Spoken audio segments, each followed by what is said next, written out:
Realme বাংলাদেশের বাজারে launch করে ফেললো তাদের আরও একটি brand new smartphone Realme 9i। Gorgeous looking এই স্মার্টফোনটি আই সিরিজের প্রিভিয়াস ফোনগুলোর মতো কতটা দাপিয়ে বেড়াতে পারে সেটাই জানার চেষ্টা করেছি গত 15 দিনের ব্যবহারে। ফোনটি মোট দুটি ভেরিয়েন্টে পাওয়া যাবে।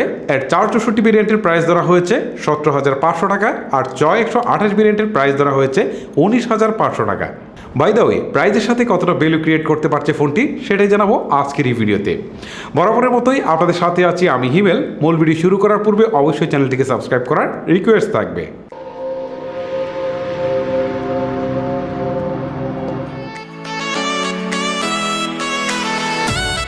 বক্সটিতে রিয়েলমি 9i ডিভাইসটি ছাড়াও থাকছে 33 ওয়াটের fast charger, transparent back cover যেটি ছিল মোটামুটি সফট, তারপরে থাকছে USB type C cable, SIM ejector এবং ইউজার ম্যানুয়াল। এটা মানতেই হবে যে রিয়েলমি 9i একটা অস্থির লুক দিয়েছে। এই লুকের যে জিনিসটি সবার নজরে পড়বে তা হচ্ছে মিনিমালিস্টিক ক্যামেরা বাম্প। স্পেশালি এর ক্যামেরা বাম্পের চারপাশে গ্লাসি ইফেক্ট থাকায় এটি দেখতে আরও বেশি প্রিমিয়াম লাগছিল। স্বাভাবিকভাবে ফোনটি হাতে নিয়ে যে কেউ মনে করতে পারে যে এটি 25 থেকে 30,000 টাকা প্রাইস রেঞ্জের কোনো ফোন। এর রিয়ার পার্টটি সম্পূর্ণ প্লাস্টিক বিল্ডের তৈরি, তবে গ্লসি ইফেক্ট থাকায় খুব সহজেই আঙ্গুলের চাপ বসে যাচ্ছিল। ফোনটির ফ্রন্ট পার্টে থাকছে 5 হোলযুক্ত ফুল ভিউ ডিসপ্লে, তবে বাম পাশে থাকা 5 হোল কাটারটি আমার কাছে একটু বেশি বড় মনে হয়েছে। সিন এবং সাইড বেজাল অ্যাজ ইউজুয়ালি রয়েছে, এটা স্বীকার করতেই হবে। টপ সাইডে থাকা সেকেন্ডারি নয়েজ ক্যান্সেলেশনটি নিঃসন্দেহে প্রশংসার দাবিদার, কারণ এই বাজেটে সেকেন্ডারি নয়েজ ক্যান্সেলেশন খুব একটা প্রোভাইড করা হয় না। বটমে থাকছে 3.5mm headphone jack, primary microphone, USB type C port এবং বটম ফায়ারিং স্পিকার। বস্তুত এতে high res dual stereo speaker provide করা হচ্ছে। সাউন্ড কোয়ালিটি যথেষ্ট লাউড অ্যান্ড ক্লিয়ার ছিল, বেসও ছিল যথেষ্ট ভালো, তবে ভলিউম 90%-এর বেশি চলে গেলে কিছুটা ডিস্টরশন পাওয়া যাচ্ছিল। ডান পাশে থাকা ফিজিক্যাল ফিঙ্গারপ্রিন্ট স্ক্যানারটি ছিল বেশ ফাস্ট অ্যান্ড ইকুরেট, আর এর পজিশনও একদমই ঠিকঠাক ছিল, তবে একটু বড় হাতের লোকজনের জন্য এটাকে অপারেট করা কিছুটা হলেও কষ্টসাধ্য হয়ে যাবে। বাম পাশে থাকছে ভলিউম রাখার, যেটি আমার মতো মাঝারি হাতের লোকজনের জন্য পারফেক্ট, বাট এখানেও কিন্তু বড় হাতের লোকজনের জন্য কিছুটা কষ্ট হয়ে যাবে। একই সাথে বাম পাশে থাকছে ডেডিকেটেড সিম কার্ড স্লট, যা দিয়ে আপনি দুটি সিম কার্ডের পাশাপাশি একটি মাইক্রো এসডি কার্ড ব্যবহারের সুযোগ পেয়ে যাচ্ছেন। একটা জিনিস আমার কাছে সারপ্রাইজ লেগেছে যে 5000 মিলিঅ্যাম্পের ব্যাটারি দেওয়ার পরেও ফোনটি কিন্তু বেশ হালকা। এছাড়াও 8.4 মিলিমিটার থিকনেস থাকার সুবাদে ফোনটি কিন্তু বেশ স্লিম। সো যারা আমার মতো হালকা পাতলা ফোন পছন্দ করেন তাদের জন্য কিন্তু এটা পারফেক্ট একটা চয়েস হতে পারে। ডিসপ্লে হিসেবে ফোনটিতে থাকছে 6.6 ইঞ্চির ফুল এইচডি প্লাস রেজলিউশনের একটি আইপিএস এলসিডি ডিসপ্লে। এটি 90 হার্জের একটি প্যানেল। 90 হার্জ হওয়াতে স্ক্রলিং বা ট্রানজ্যাকশনের স্মুথ একটা এক্সপিরিয়েন্স পেয়েছি। 480 নিট ব্রাইটনেস থাকার সুবাদে আউটডোরে একে অপারেট করতে কোনো প্রবলেম ফেস করিনি। সূর্যের প্রচণ্ড আলোর মাঝেও ছবি তোলা সহ বেশ কিছু কাজ করিতে কোনো ধরনের প্রবলেম ফেস করিনি। এর ডিসপ্লে যথেষ্ট ভালো কালারই প্রোভাইড করছিল। ডিসপ্লেতে টাচ ল্যাগেন্সির জন্য তো কোনো ইস্যু নেই, তবে ডিসপ্লের বটম এরিয়াতে কিছুটা শেডো দেখতে পেয়েছি। 400 ppi ডেন্সিটি থাকার সুবাদে এর শার্পনেসের খুব একটা ঘাটতি চোখে পড়েনি। এবারে গরিলা নয়, বরং ডিসপ্লেতে প্রোটেকশন হিসাবে থাকছে dragon till pro glass. Chipset হিসেবে ফোনটিতে ব্যবহার করা হয়েছে কোয়ালকম স্ন্যাপড্রাগন 680, যেটি 6 ন্যানোমিটার আর্কিটেকচারের বিল্ড করা একটি অক্টাকোর সিপিইউ, আর জিপিইউ হিসেবে এতে থাকছে অ্যাড্রিনো 680। যদি আমরা একে স্ন্যাপড্রাগন 662 এর সাথে কম্পেয়ার করি তাহলে বলবো যে স্ন্যাপড্রাগন 680 25% সিপিইউ পারফরমেন্স এবং 10% জিপিইউ পারফরমেন্স বেশি। এছাড়াও আরও একটি বিষয় যে এআই বা আর্টিফিশিয়াল ইন্টেলিজেন্স স্ন্যাপড্রাগন 662 থেকে 25% বেশি। স্ন্যাপড্রাগন 680 6 ন্যানোমিটারের প্রসেসর হওয়ার কারণে এতে পাওয়ার এফিশিয়েন্ট ক্ষমতা অনেক বেশি, যেটা নিয়ে আমরা পাওয়ার সেকশনেই আলোচনা করব। যদি আমরা এই 6 ন্যানোমিটার চিপসেটকে 12 ন্যানোমিটার কোনো চিপসেটের সাথে তুলনা করি তাহলে দেখব যে এখানে পাওয়ার এফিশিয়েন্ট ক্ষমতা প্রায় 62% বেশি। ফোনটি 4GB এবং 6GB র্যামের দুটি ভেরিয়েন্টই পাওয়া যাবে, তবে ভার্চুয়াল র্যাম এক্সটেনশন করে একে প্রায় 11GB পর্যন্ত নিয়ে যেতে পারবেন। এটা কিন্তু একটা প্লাস পয়েন্ট। এতে পাবজি, কল অফ ডিউটি বা অ্যাসফল্ট 9-এর মতো হেভি গেমগুলো প্লে করেছি। পাবজি সর্বোচ্চ ব্যালেন্স গ্রাফিক্সে মিডিয়াম ফ্রেম রেটে খেলা যাচ্ছিল, তবে এতে অনেক বেশি লেগ বা ফ্রেম ড্রপ পাচ্ছিলাম। এই ক্ষেত্রে গ্রাফিক্স কিছুটা কমিয়ে নিলে যথেষ্ট প্লেয়েবল ছিল বলবো। পাবজি ছাড়াও অ্যাসফল্ট 9 এবং কল অফ ডিউটি প্লে করেছি, আর এতেও গ্রাফিক্স কমিয়ে নিলে মোটামুটি ভালোই খেলা যাচ্ছিল। ফোনটি রান করছে রিয়েলমি ইউআই 2.0-তে, যার ব্যাকএন্ডে থাকছে অ্যান্ড্রয়েড 11।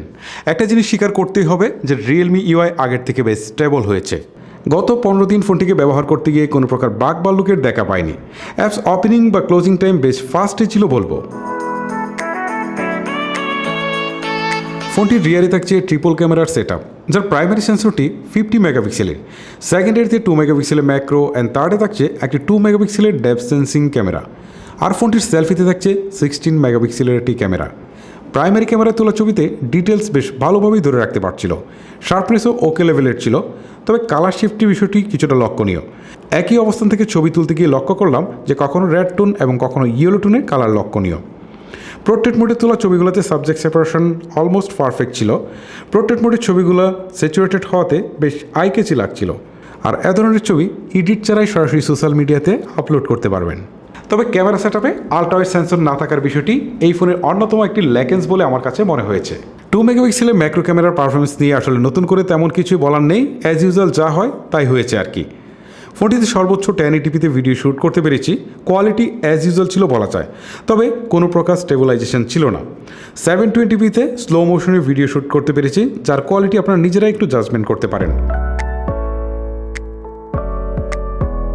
লো লাইট ফটোগ্রাফিতে এর পারফরমেন্স ছিল অ্যাজ ইউজুয়াল, মাঝে মাঝে কিছুটা ডিজিটাল নয়েজের দেখা পাবেন।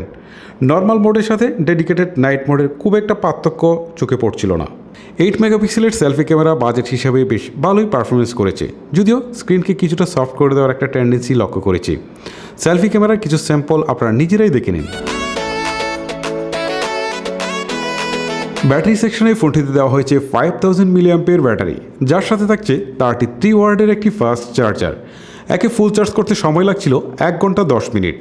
17,500 টাকায় 33 ওয়াটের ফাস্ট চার্জার পাচ্ছি, এটা নিঃসন্দেহে গুড নিউজ। 6 nm পাওয়ার এফিশিয়েন্ট চিপসেট থাকায় হেভি ইউজ করে একে একদিনে বেশি ব্যাটারি ব্যাকআপ পেয়েছি, আর নর্মাল ইউজ করে 2 দিনের বেশি ব্যাটারি ব্যাকআপ পেয়েছি। সো যাদের ফোনে বেশিক্ষণ চার্জ ধরে রাখার প্রয়োজন রয়েছে তাদের জন্য Realme 9i বাজেটে একটা বেস্ট চয়েস হতে পারে। আদার্স ফিচারের মধ্যে ফোনটিতে call quality, network connectivity, download upload speed সহ এভরিথিং টেস্ট করছি, এতে কোনো ধরনের প্রবলেম আমি খুঁজে পাইনি। সো ফাইনালি আমরা কিন্তু দেখতে দেখতে একদম ভিডিও শেষ প্রান্তে চলে এসেছি। এবারে এর কিছু উইক পয়েন্ট এবং কিছু স্ট্রং পয়েন্ট নিয়ে কথা বলি। তার মধ্যে আমি যদি বলি যে ডিজাইন, তাহলে বলবো যে এই বাজেটের মধ্যে এটা একটা আউটস্ট্যান্ডিং ডিজাইন। সো যারা ডিজাইন থেকে ফোন কেনার অভ্যাস রয়েছে বা ডিজাইন থেকে ফোন কেনেন তাদের জন্য এটা এই বাজেটের মধ্যে একটা বেস্ট চয়েস হতে পারে। দেন যদি ফোনটি ডিসপ্লে নিয়ে কথা বলি তাহলে বলবো যে এটা অ্যাজ ইউজুয়ালি ছিল, বাট আমি রিয়েলমির কাছ থেকে আশা করেছিলাম যে এবার হয়তো 120 Hz রিফ্রেশ রেট থাকবে, বাট মার্কেটের সব কিছুর প্রাইস যেহেতু হাই, সো সেই হিসাবে এটাকে অ্যাজ ইউজুয়ালি ধরে নিচ্ছি।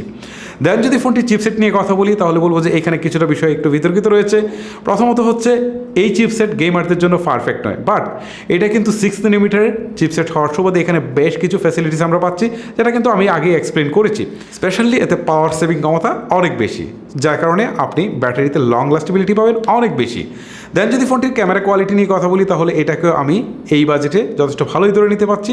নেক্সট যদি ফোনটির ব্যাটারি এবং চার্জারের কথা বলি তাহলে বলবো যে বাজেট হিসাবে এখানে কিন্তু বাজিমাত করেছে।